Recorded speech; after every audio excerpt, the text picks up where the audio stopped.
শবে বরাতের নিয়াতে কেউ যদি একটা সিয়াম পালন করে, একটা রোজার কারণই জাহান্নাম হতে পারে।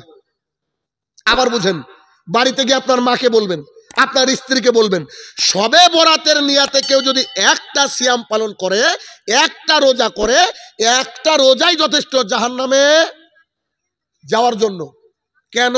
ওরা পরে বলি। এই শাবান মাসের ব্যাপারে যে কথা আমাদের সমাজে প্রচলিত আছে তা হচ্ছে লাইলাতুল নিসফে মিন শাবান তথা 15 তারিখ রাত্রিবেলায় আমাদের দেশের, ভারত পাকিস্তান বাংলাদেশের মানুষ মনে করে এটা হচ্ছে শবে বরাত।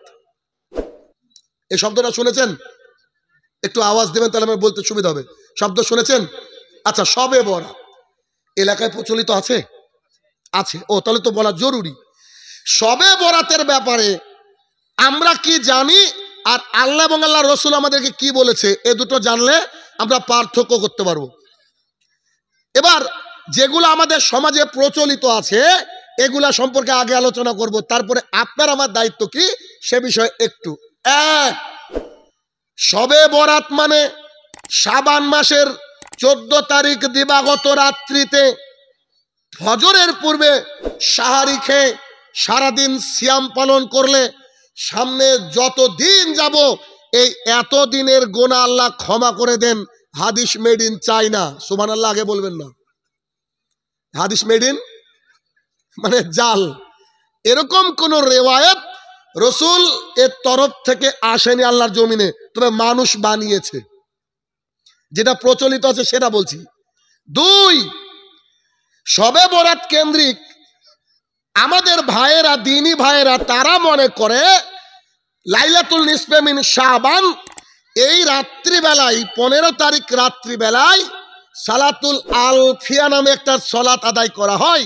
100 রাকাত সলাত, প্রত্যেক রাকাতে একবার করে সূরা ফাতিহা আর 10 বার করে কুল হু আল্লাহু আহাদ অর্থাৎ সূরা ইখলাস। যদি কোনো ব্যক্তি এক রাতে 100 রাকাত সালাত আদায় করতে পারে, সালাতুল আলফিয়া পড়তে পারে, তো সারা জীবন যতদিন ও পাপ করবে ওর কোনো পাপ আর পাপ হবে না, সব নেকিতে পরিণত হয়ে যাবে। খ্রিস্টানদের বড় ভাই, এটাও জাল, এটা চলবে না। তিন, এই রাতকে কেন্দ্র করে মানুষ তার বাড়িতে, মসজিদ এবং কবরগুলাই মোমবাতি জ্বালিয়ে দেয়। আছে কি? মোমবাতি জ্বালিয়ে দেয়। তাদের আকীদা কি?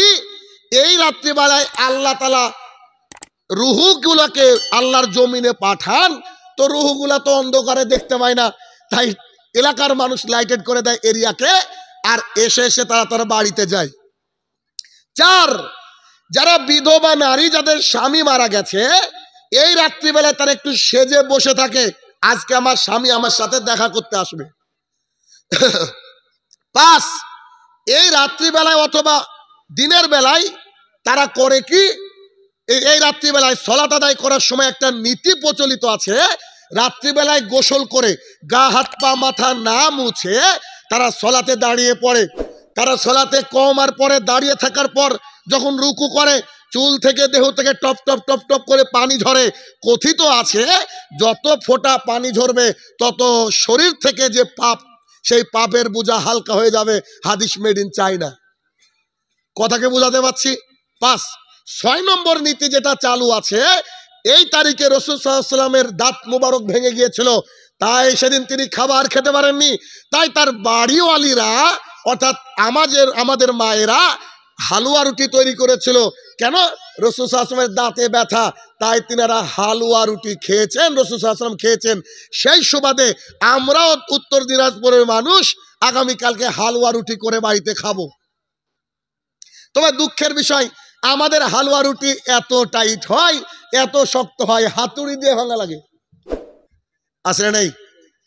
এবার দেখেন, মন গড়া কোনো কিছু কেউ যদি আল্লাহর জমিনে বানায় তো সে ব্যক্তি ধরা পড়ে যায়, হয় 10 দিন পর, নাহলে 10 বছর পর ধরা পড়বেই পড়বে। এতগুলা কথা প্রচলিত রয়েছে কিসের ব্যাপারে? শবে বরাতের ব্যাপারে। একটাও চলবে না, প্রত্যেকটা বাতিল। একেবারে স্পষ্ট শুনে রাখেন, শবে বরাতের নিয়াতে কেউ যদি একটা সিয়াম পালন করে, একটা রোজার কারণেই জাহান্নাম হতে পারে। আবার বুঝেন, বাড়িতে গিয়ে আপনার মাকে বলবেন, আপনার স্ত্রীকে বলবেন, শবে বরাতের নিয়াতে কেউ যদি একটা সিয়াম পালন করে, একটা রোজা করে, একটা রোজাই যথেষ্ট জাহান্নামে যাওয়ার জন্য। কেন ওরা পরে বলি, তার আগে একটু আপনাকে দেখাই। আচ্ছা, এটা কি মাস বলেন? আরবি। এটা হচ্ছে শাবান মাস, এটা শাবান, তারপর রমাদান, তারপরে শাওয়াল। খুব ভালো করে বুঝবেন, শাবান, রমাদান, শাওয়াল, শাবান, রমাদান, শাওয়াল। আমরা শাবানের 14 তারিখে রাত্রে হালুয়া রুটি করছি কেন? রাসূল সাল্লাল্লাহু আলাইহি ওয়াসাল্লামের দাঁত মুবারক ভেঙেছিল তাই। আবার বুঝেন, শাবান, রমাদান, শাওয়াল। কিন্তু সহিহ হাদিস মোতাবেক ইতিহাসবিদগণ বলছেন রাসূল সাল্লাল্লাহু আলাইহি ওয়াসাল্লামের যে যুদ্ধে দাঁত ভেঙেছিল সেই যুদ্ধের নাম কি বলেন তো? উহুদের যুদ্ধ। উহুদের যুদ্ধ হয়েছিল, আবার বুঝেন, উহুদের যুদ্ধ হয়েছিল শাওয়াল মাসের 7 তারিখ শনিবার সকালবেলা। কেউ বলেছে 14 তারিখ। তার মানে শাওয়াল মাসে উহুদের যুদ্ধ হচ্ছে, মানে রাসূল সাল্লাল্লাহু আলাইহি ওয়াসাল্লামের দাঁত ভাঙার 2 মাস আগে আমাদের দাঁতে ব্যথা।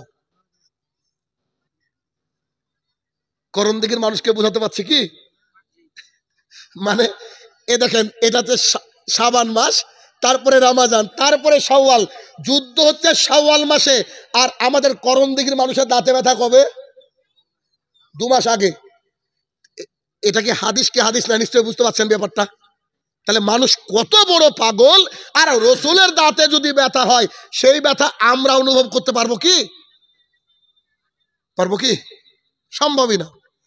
তাহলে শাবান মাসকে কেন্দ্র করে যতগুলা কথা প্রচলিত রয়েছে সবগুলা বানোয়াট। তবে শাবান মাসে কি আমাদের কর্তব্য করণীয় আছে? আসেন একটু দেখি। আয়েশা রাদিয়াল্লাহু তাআলা আনহা বলেন, আমি রাসূলুল্লাহ সাল্লাল্লাহু আলাইহি সাল্লামকে পূর্ণাঙ্গ রাত, পূর্ণাঙ্গ মাস সিয়াম পালন করতে দেখেছি শুধুমাত্র রমাদানে। প্রত্যেকটা কথাকে মূল্যায়ন করবেন, রসুলের হাদিস বলছি। আয়েশা রাদিয়াল্লাহু তাআলা আনহা বলেন, আমি রাসূলুল্লাহ সাল্লাল্লাহু আলাইহি সাল্লামকে পূর্ণাঙ্গ মাস সিয়াম পালন করতে দেখেছি কেবলমাত্র রমাদানে। আর রমাদানের পর সবচেয়ে বেশি রোজা করতে যে মাসে দেখেছি সেই মাস হচ্ছে শাবান মাস।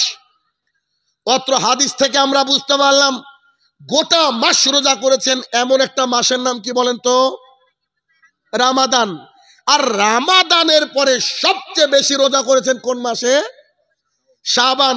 এখন যেটা চলছে। অত্র হাদিস থেকে বুঝলাম রাসূল সাল্লাল্লাহু আলাইহি ওয়াসাল্লাম পূর্ণাঙ্গ মাস রোজা করেছেন রমাদানে, যেটা ফরজ সবাইকে করতে হবে। আর 11 মাসের মধ্যে যা বাকি থাকলো তার মধ্যে একটা মাস, যে মাস বর্তমানে চলছে, এই মাসে রাসূল সাল্লাল্লাহু আলাইহি ওয়াসাল্লাম বেশি বেশি সিয়াম পালন করেছেন। সাহাবায়ে কেরাম বলেন, আল্লাহ রাসূল, আপনি এই মাসে এত বেশি বেশি সিয়াম কেন পালন করেন? তখন রাসূল সাল্লাল্লাহু আলাইহি ওয়াসাল্লাম দুটো উত্তর দিয়েছেন। এই দুটো উত্তরের দিকে একটু মনোযোগ দিতে হবে। এই দুটো উত্তরের পূর্বে একটু আপনাকে দেখাই, দেখি কজন একটু সচেতন আছি। কারণ হিসাবটা না বুঝাতে পারলে বক্তৃতা বুঝতে পারবেন না। আল্লাহ তাআলা যে 12টা মাস সৃষ্টি করেছে, এই 12টা মাসের মধ্যে 4টে মাসকে আল্লাহ তাআলা হারাম ঘোষণা করেছেন। হারাম মানে পবিত্র। যে মাসে যুদ্ধ বিগ্রহ শুরু করা যায় না, এদেরকে, এই মাসগুলাকে বলা হয় হারাম মাস। 4টে মাস হারাম 12টা মাসের মধ্যে। এই সামনে থাকা দর্শকের মধ্যে থেকে কে বলতে পারবেন যে 4টে মাস, কোন 4টে মাস হারাম? হাত তুলবেন। এর আমরা মুসলমান। দেখেছেন, শুধু জলসা শুনলে হবে নাকি?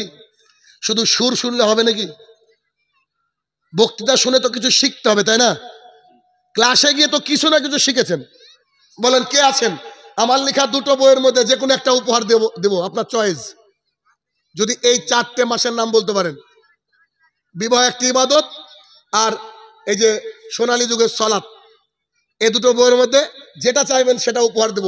4টে মাস হারাম মাস আল্লাহ সৃষ্টি করেছে, আমরা জানি না। কে কে বলতে পারেন? এ হচ্ছে মুসলমানের অবস্থা। তার মানে কেউ পারলেন না নাকি?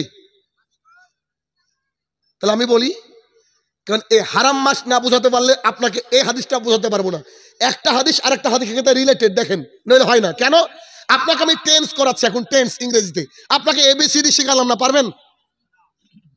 আপনাকে এখন কেউ বলছে নাহুর ক্লাসে আসেন, আপনি আলিফ